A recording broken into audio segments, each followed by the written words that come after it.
844 North Jersey, 1500 WGHT. Jimmy Howes and Greta Latona. We're not alone now. Tommy James, he'll be at the Books and Greeting Shop this evening in Northville, New Jersey, for you to go out and meet and greet him and to purchase a personally autographed copy of his new book, Me, the Mob, and the Music. One hell of a ride with Tommy James and the Shondells. Thank you for having me. It's great talking with you today. Me, the Mob, and the Music is an autobiography that we spent about 2/3 of the book talking about our very tumultuous and crazy relationship at Roulette Records, our label.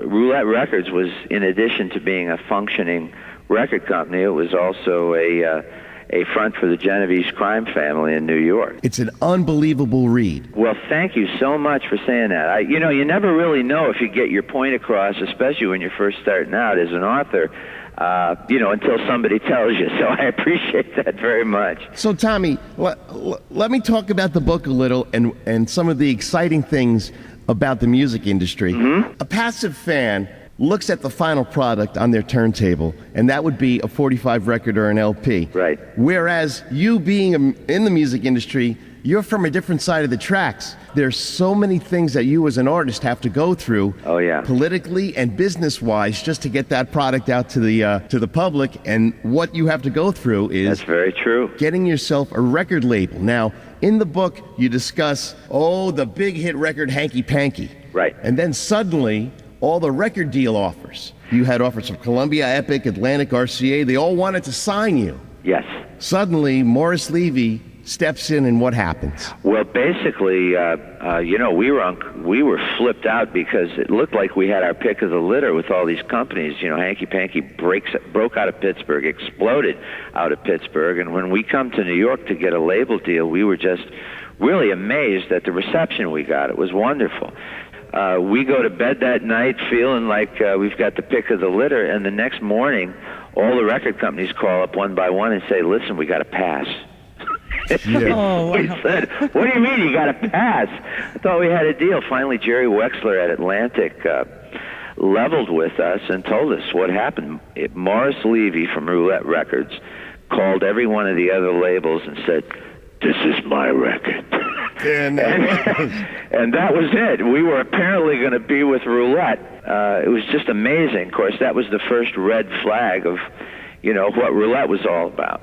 So when we get to Roulette and we sign, of course, little by little we learn what was going on up there. We'd meet somebody in Morris's office, and 2 weeks later we're watching him on TV being taken out of a warehouse in New Jersey by doing the perp walk. We're going, isn't that the guy we just met in Morris's office?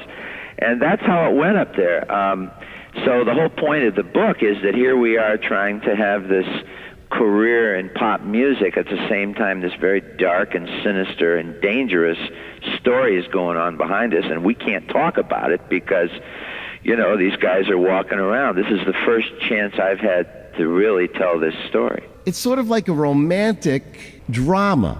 It's sort of between you and Morris. Yes, indeed. It really is kind of the ultimate odd couple story. Oh, absolutely. The funny part is we started this almost 10 years ago. Basically, we're going to do a music book. We were going to call it Crimson and Clover, which would have been interesting. It would have been a nice story about the hit records and stuff. But we got about halfway done and realized we're going to have to tell the Roulette story, because even if it's uncomfortable doing it, because, so much of this stuff isn't going to make sense unless we do.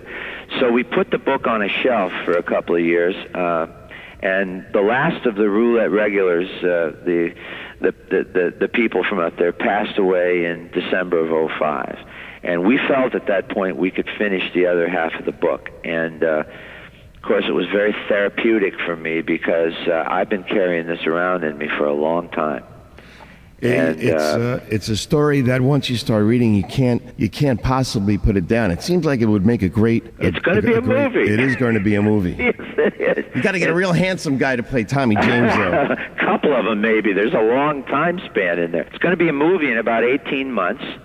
produced by Barry Rosen and Mary Gleason, two incredible producers, and we are literally right in the beginning of the embryonic stages of casting and the screenplay. We're going to bang out the screenplay literally at my kitchen table like we did the book.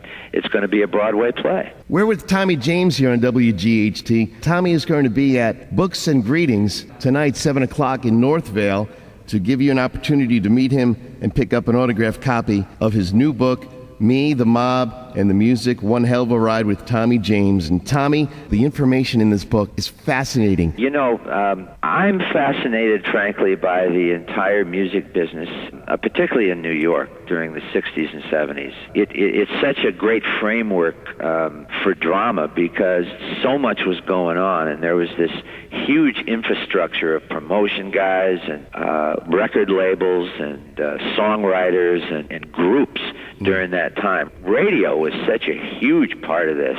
You know, the funny part is Morris Levy ends up being the star of the show. You know, we were very lucky to make it out of there in one piece. Roulette was being used for everything from, you know, a social club to money laundering. Yeah, you know, laundering money. And there were some very scary times up there, and I've just never been able to tell this story until now. Now, the mob even touched the Beatles. There's a part in the book, in the Dragging the Line section. If you're a Beatle fan, Tommy James fan, Morris got into a curious haggle with John Lennon. He threatened him. The Beatles had released their album Abbey Road back in 1969. The first song on the album was John's Come Together. Morris discovered that a couple of lines from Come Together were taken from a Chuck Berry song called You Can't Catch Me. And then there's a roller coaster ride between John Lennon and Morris Levy. Morris had publishing on the Chuck Berry tune. Trying to get money or publishing from Morris Levy was like taking a bone from a Doberman. I mean, it just wasn't going to happen.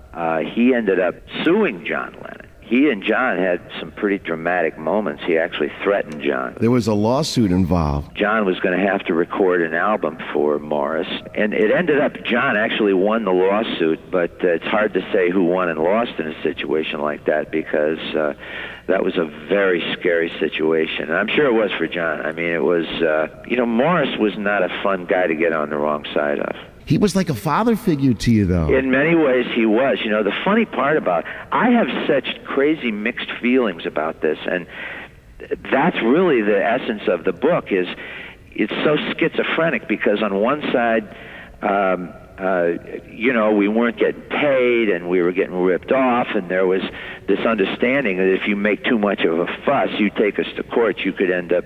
What happened to Jimmy Rogers could end up happening to you very quickly. Jimmy Rogers, you know, was left for dead on an LA freeway. That's right. There was always this very real threat behind everything. But on the other hand, if we had been with a Columbia or RCA or signed with one of the corporate labels, we would have been handed to a producer, and that's the last you probably ever heard from us after Hanky Panky. And the truth is that if, you know, every time I go to say something really nasty about Morris and Roulette, my conscience bothers me because the truth is that if it wasn't for Morris, there wouldn't have been a Tommy James. You know, in many ways, I have Morris to thank for, you know, whatever I became and for all the success we had. Nobody could ever take away Tommy James's talent for songwriting and singing and performing. Well, thank you. 23 gold records, 9 gold albums, 44 years in the business. You grew up on AM radio. You listened to WLS, I'm sure, your whole life. That's right. I was a creation of radio. That is the truth. You had a moment when radio was at its biggest. The whole package. Do you still stay in contact with the original Shondells? I do. As a matter of fact, we're back in the studio. The original group and I are back in the studio now. We've made a couple of tracks for the movie. We've done a brand new version of I Think We're Alone now that is totally different from the record. It's slow and dreamy, and it's going to be at the end of the movie, probably for closing credits. And, of course, the end of the movie, Morris dies, and I was not able to get to him. He sent for me, and I wasn't able to talk to him. And the last scene of the movie is I'm having this sort of imaginary conversation with him in the back of a limo. The limo takes off and goes into the night, and this version of I Think We're Alone now comes on, which is totally different meaning now because Morris is gone and I think we're alone now. Anyway, it's so great to be making music with these guys again. It really is magic. So you're back with Larry Wright? Larry Wright I'm friends with again, as a matter of fact, and Nelson, we have hooked up again. You're going to be in Northvale, New Jersey tonight, 7 o'clock. Thank you for joining us this morning. My pleasure. Thank you for having me. Have a great day, Tommy. Bye-bye now.